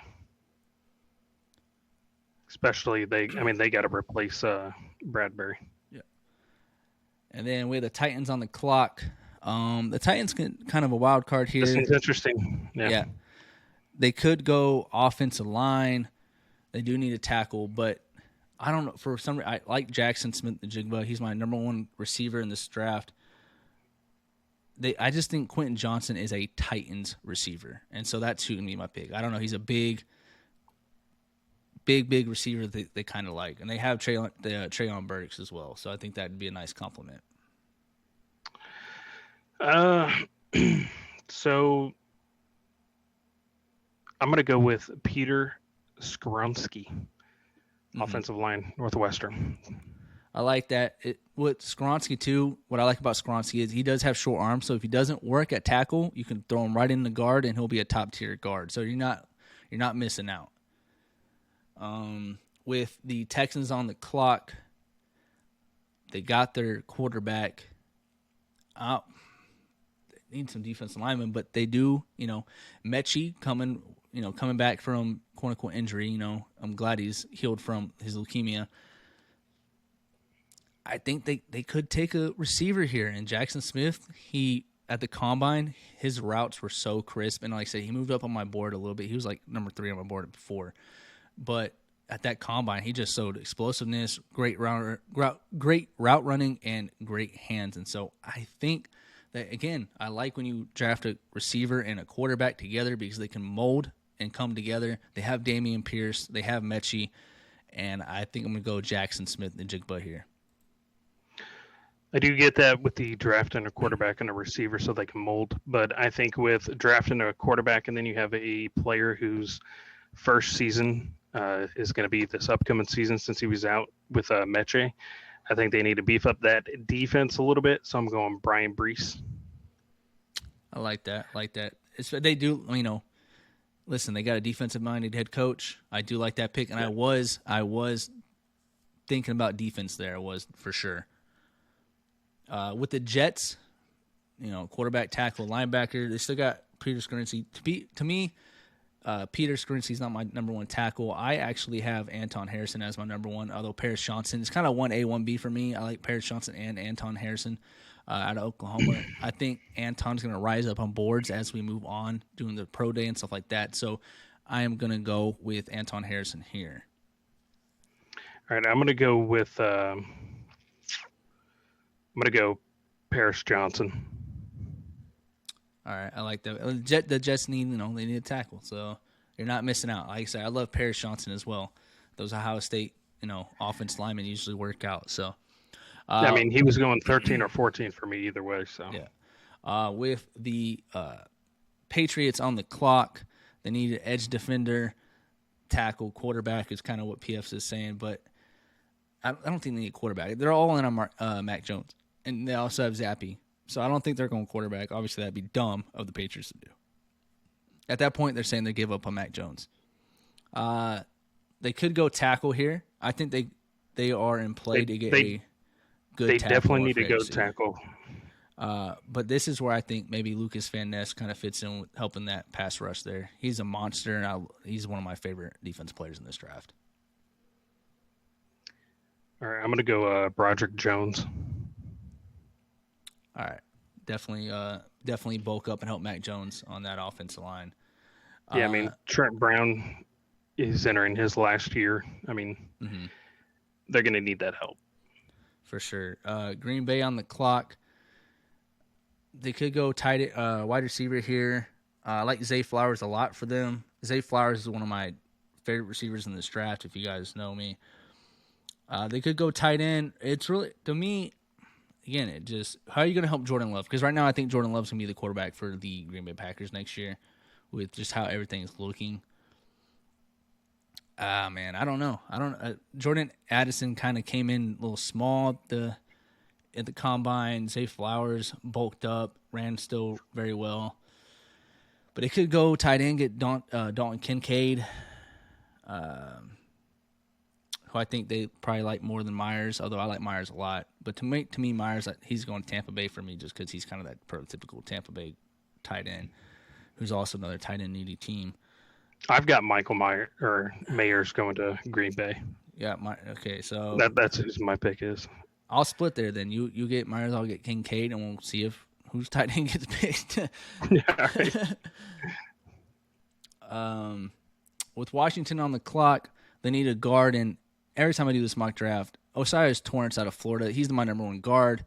He is a monster, and I'm just going to give them Osiris Torrance. I think he's a Commander's guard. I think he's going to be great fitting in there for him to help Sam Howell get some help passing that ball there for protection.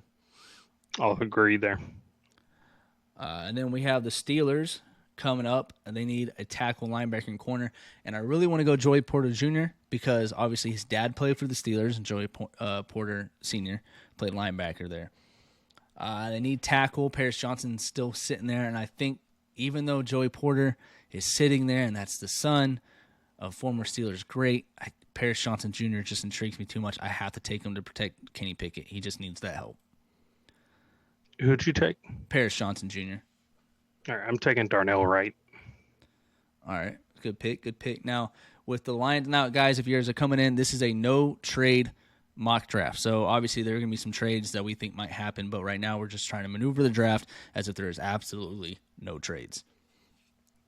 With the Lions, who did I take with the Lions? Christian Gonzalez, they got their corner. They need defensive linemen. I'm going to go Brian Bresee. Pairing him with Aiden Hutchinson, I think that's a pretty dominant defensive line there. They also have James Houston out of Jackson State, who showed up, put up 9 sacks in 6 games. So that defensive line bolsters. They need defense. So yeah, I'm going Nolan Smith. I mean, I think him and Aiden, and then what's the other dude's name? James Houston. Mm-hmm. I think the three of them. I think it would be a fairly good complementary squad there. So I'm going Nolan Smith for sure out of Georgia. Yeah, I like Nolan Smith, man. He helped himself a lot in the combine, like a lot. A And lot. and the fact that I still have him, to be honest, he could go top 10, like 10 to 15 range, not top 10, but probably 10 to 15 range. It's just it's really hard to kind of find these players, and his injury history is the only reason why I would maybe let him slip down this far. Now, the Tampa Bay Buccaneers, they're banking on Kyle Trask. They've already said that that's kind of their guy for this upcoming season. And this is where you took Myers before. They need a tight end. They lost Gronk and everything like that. Then again, Myers is a better blocker than Kincaid, but he's also kind of he's a good receiver, better blocker. He's kind of overall better as far as if you're looking for Travis Kelce, you go Kincaid. If you're looking for more of an overall tight end like a Mark Andrews and stuff like that, I think you go Myers. So I'm going Myers here. All right. He definitely fits there perfectly. I'm going to go Brian Branch because that secondary is in need of some work, especially with free agency coming up. There's a lot of players that might not be coming back. So I'm going Brian Branch. I agree. And Colts Mania, the only reason why I put Paris there is because for me, Peter's more of a guard. He has very short arms. They're going to try him on a tackle, whoever team picks him, but I think ultimately he moves into guard, and that's why the Seahawks sitting here, I'm going to go with Peter Skorinski because I think, and I project him to go to guard later in his career. So I think the Seahawks pick him a nice offensive lineman there, who I think is going to move inside. I got Jackson Smith. All right, that's a good pick. Can't go wrong with the wide receiver. Los Angeles Chargers, definitely a wide receiver needed team. Keenan Allen is, he's always hurt. Mike Williams caught the injury bug as of late. Zay Flowers is still sitting on my board, so I'm going to go with Zay Flowers. I've got Zay Flowers as well. And then another wide receiver needed team, the Ravens. They need an edge defender, though. Myles Murphy's still sitting there. And to me, that is intriguing. I think, and they don't hit on wide receivers. They've admitted that. So I'm gonna go Myles Murphy here just because help with the pass rush, and I'm gonna be honest. I don't know what the Ravens need because they need a lot. So I'm just gonna agree with you because right. Especially with this Lamar situation going on, it's just I don't know where to go with that. Yeah. Now, with the Vikings, they need a corner. They need linebackers. They just got rid of Eric Kendricks, who has been there for a while. They need a new quarterback. they need a new quarterback. Kirk Cousins, Kurt Cochains or something like that. Yeah. There's not a quarterback left that I see them willing to take. I know they're kind of heavy on AR-15, but I think he's gone by now. I think a corner that really helped his draft stock is Deontay Banks. I know Joey Porter. Deontay. That's what I was going to go with. Yeah, I think I still got Joey Porter there, and I love Joey Porter Jr., but Banks really helped himself in the draft. He had fluid hips. I mean, he ran a great 40, great vert. I mean, he had a great combine. And he's one of those players that maybe were slept on, maybe helped themselves earn some money, and I think they earned some money here, and I'm going with Banks. You going I'm with in Banks? agreement. Okay. Yep. So with the Jaguars, I'm taking Brian Branch. He's the best safety in the draft. They need DB help. It's just, to me, that's simple. All right, I'm going Darwin Jones out of Ohio State. Okay. I like that. And then with Nolan Smith, they do need a tight end. The Giants. I think this is where the Giants get they help, they have Thibodeau, they have Nolan Smith. That would be a great pass rush, and I think this is where Nolan Smith's slide stops because, hey, Thibodeau and Nolan Smith, you have to get after the quarterback in the NFC East at this point. And 4.39 defensive end, like that's great, and he can stand up as well. So I think the Giants need a wide receiver. They definitely need wide receivers, but I think they might go free agency. That's why the only reason why. Yeah. I want no. I am going to go with knowing the Giants will probably draft Jalen Hyatt, but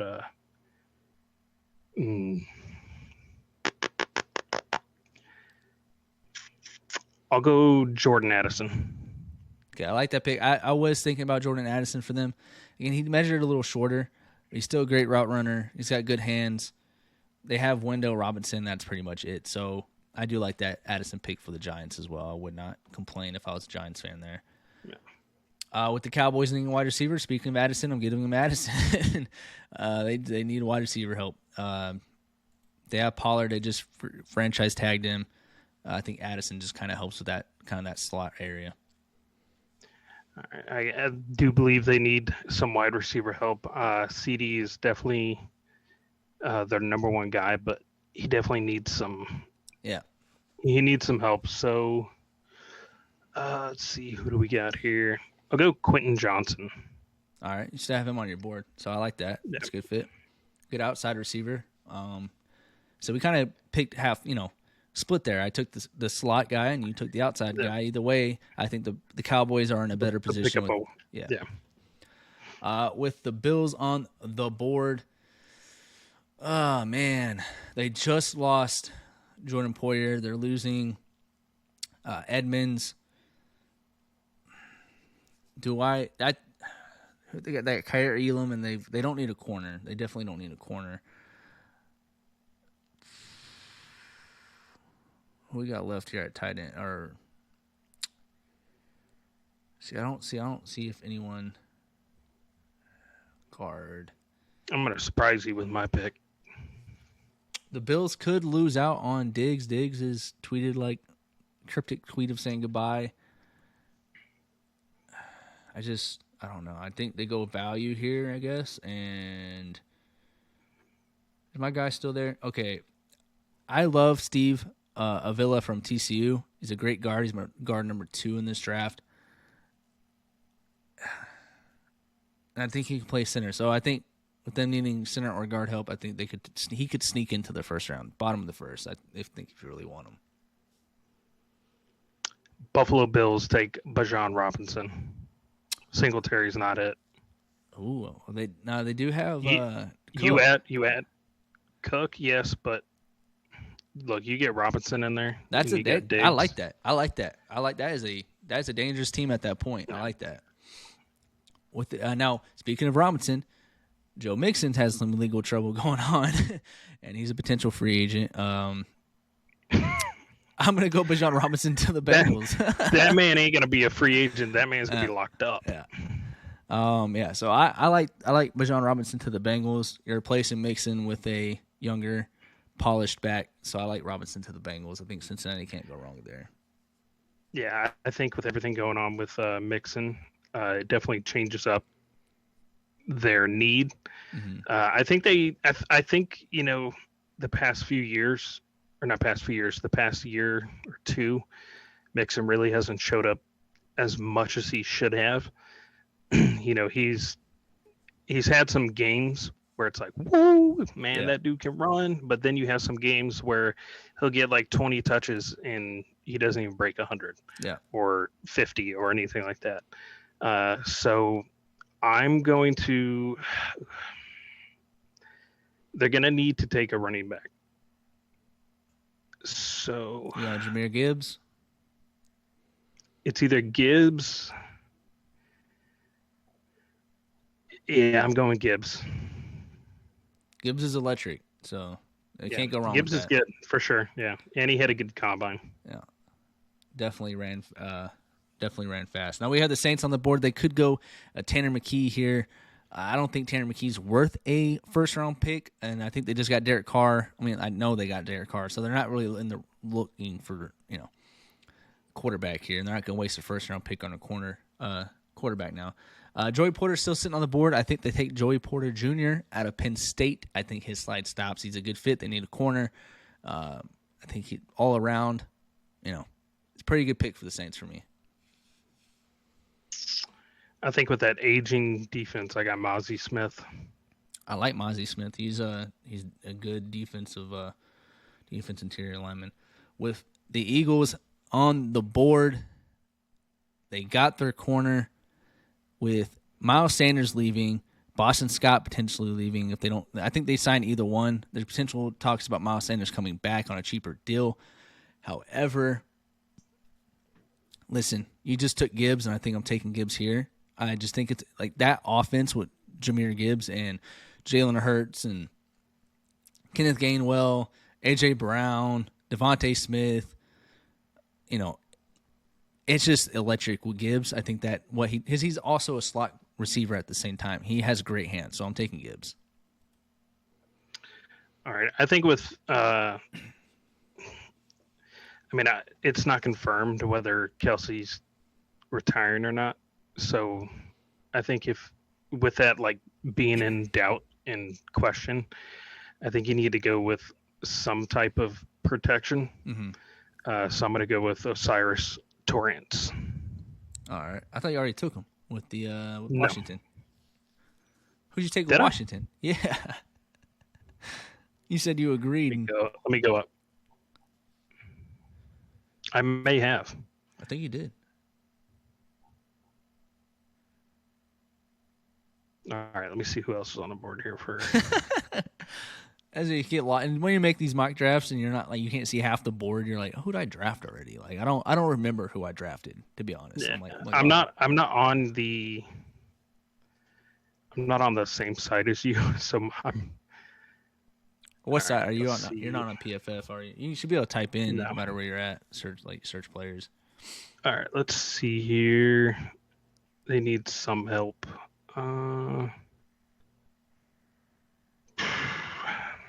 Any help's good help. Yeah. I don't think I've taken him. I don't know if he's first rounder. There's Will McDonald still sitting on the board at edge rusher, and they do like their edge rushers. Yeah.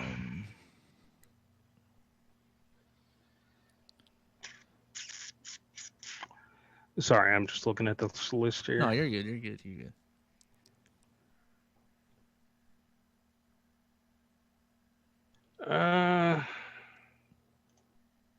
The draft's already over at this point, Taylor. Just draft came and went. Right. Yeah. I'm getting ready to start drafting for the 2025 season. We'll just go with Jordan McFadden. I don't think I've taken him yet. Guard to the Eagles. I could see that. The only thing is they have Cam Jurgens, and I think they're going to try to bring back Kelsey. He's just a fan favorite, and he's still top center. And they have Cam Jurgens, who's his backup. That's why he can play guard. He's going to play guard, but he was really drafted to replace Kelsey. So it's kind of it for that. With the Kansas City Chiefs, they're losing. This one's easy. To me, they're losing. Sorry. You're good. Broderick Jones still sitting there. Orlando Brown is potentially on the move. So they could go Broderick Jones and get tackle. Will McDonald interests me. He's still sitting there for me, especially with Frank Clark. They're releasing Frank Clark. So yeah. So with that being said, I will take Will McDonald here. I think it's a solid pick for the Chiefs. All right, and I don't believe I've taken Will McDonald yet. So I'm going to go in agreement with you. I think that's a good fit, especially with that release. Yeah. And plus, I think it'll. Yeah, I think that's a perfect fit for him. I mean, they definitely don't need any wide receivers or tight ends or running backs or anything like that. So, and that offensive line is still stacked. Yeah. Now, like I said, they could take tackle with Orlando Brown potentially on the move, but following year. So I don't know if they're going to re-sign him or not, but they could find that in free agency or later in the draft. I mean, this draft is pretty solid as far as the offense line and defensive line. So, all right, let's get us back up here. Minimize that and put our. Okay, that's great. That's fantastic. What? Whatever site I was on just crashed. Oh, you didn't get to save it? No. Oh, hold on. You're messing up here. All right, let me close that down. There we go. All right. I'll try and go through later and read through Redraft mine because it's completely. Yeah. I got you. All right.